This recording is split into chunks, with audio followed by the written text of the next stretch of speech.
ንፈጻሚ ጉዳያት ኤምባሲ ሃገር ኤርትራ ኣብ ሕቡራት መንግስታት ኣሜሪካ ብጻይ ብርሃነ ኣብ መድረኽ ይዕድም። ዝኸበርኩምን ዝኸበርክንን ሕቡናትን ጽኑዓትን ኤርትራውያን ኣብዚ ጽንዓትና ዋሕስና ኣብ ትሕቲ ብል ዝሕብን ቴማ ነብዕሎ ዘለና ቅንያት መበል 35 ዓመት ጽምብል ናጽነትና ኣብ ውሽጥን ወጻእን ንዝነብር ህዝብናን ሓይልታት ምክልኻል ኤርትራን መሪሕነት መንግስትን ህዝባዊ ግንባርን እንኳዕ ኣብዛ መግለጺት ልኡላውነትናን ክብረትናን ዝኾነት ዕዝዝቲ ዕለት ኣብፅሓና ዮሃና እብል።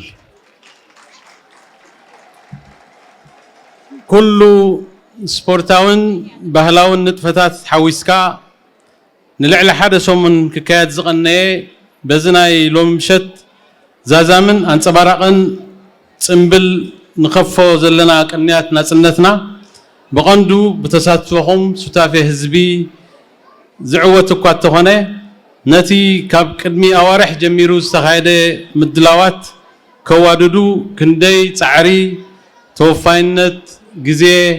ገንዘብን ዝወሰደ ከቢድ ስራሕ ዝዓመሙ ኣወሃሃዲ ሽማግለ ሃገራዊ በዓላት ሃገራውያን ማሕበራት ውዳቤታት ግንባር ስነ ጥበባውያን ስፖርተኛታት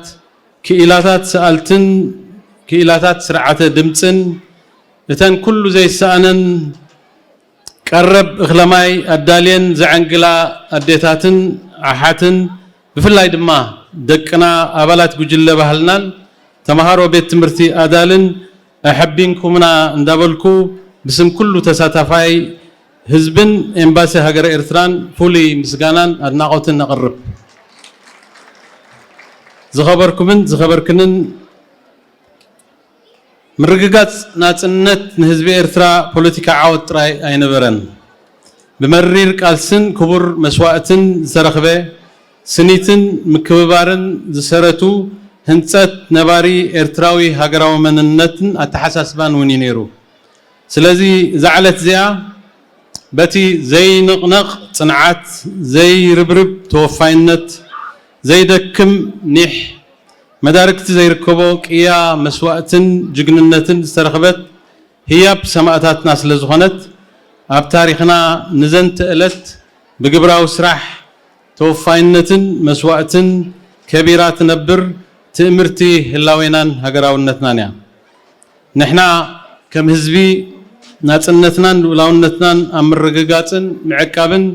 ስለ ፍትሓዊ ቃልሲ ክቡር መስዋዕቲ ዝኸፈልና ህዝቢ ኢና።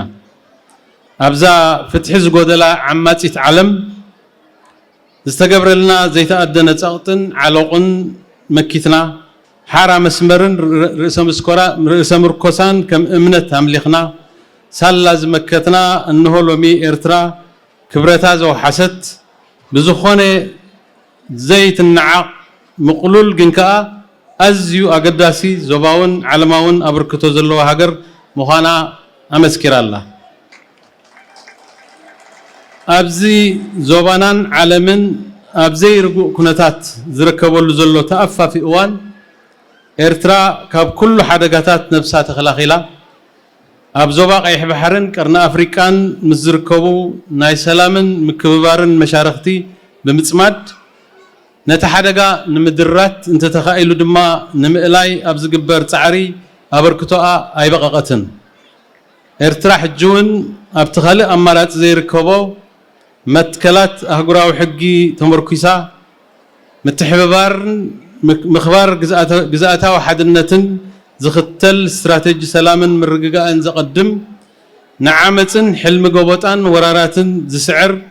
ፍትሓውን ማእዝኑ ዘይስሕት ስትራቴጂ ሰላምን ምርግጋእን ተቐድም ሃገር እያ። ዝኸበርኩምን ዝኸበርክንን መርገፅን መትከላትን ኤርትራ ኣብ ዞባውን ኣህጉራውን ዘቤታውን ጉዳያት ኣጠቓላሊ ገስጋስ ብድሆታት መደባት መኸተ ልምዓትን ኣመልኪቱ ኣብቲ ብደረጃ ሃገር ኣብ ከተማ ኣስመራ ሎም መዓልቲ ዝተኻየደ መበል 35 ዓመት ጽምብል ናጽነትና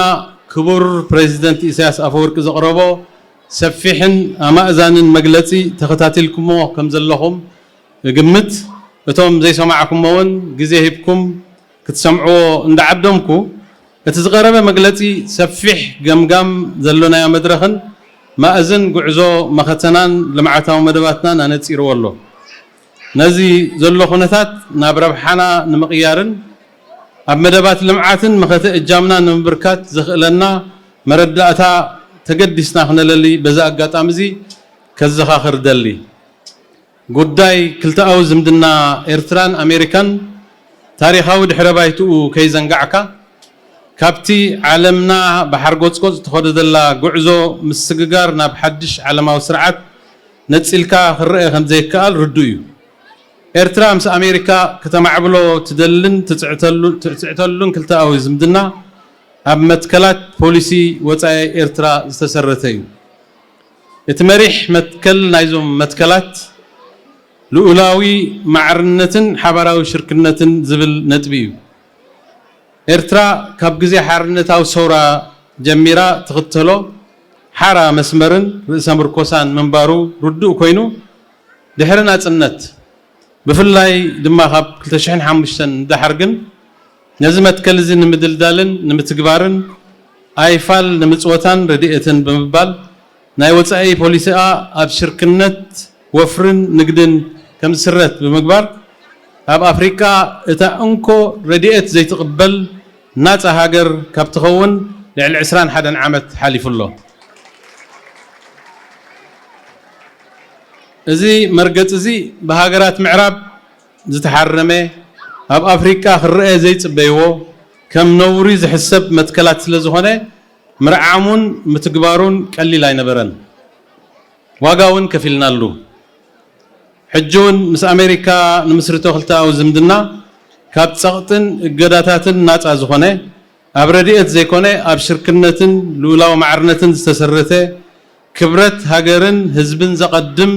كون بزعرفتي سرحنا لون جناون كيسل كنا كنت سعرلو زقبانا عمام غيرنا حزنا يلنا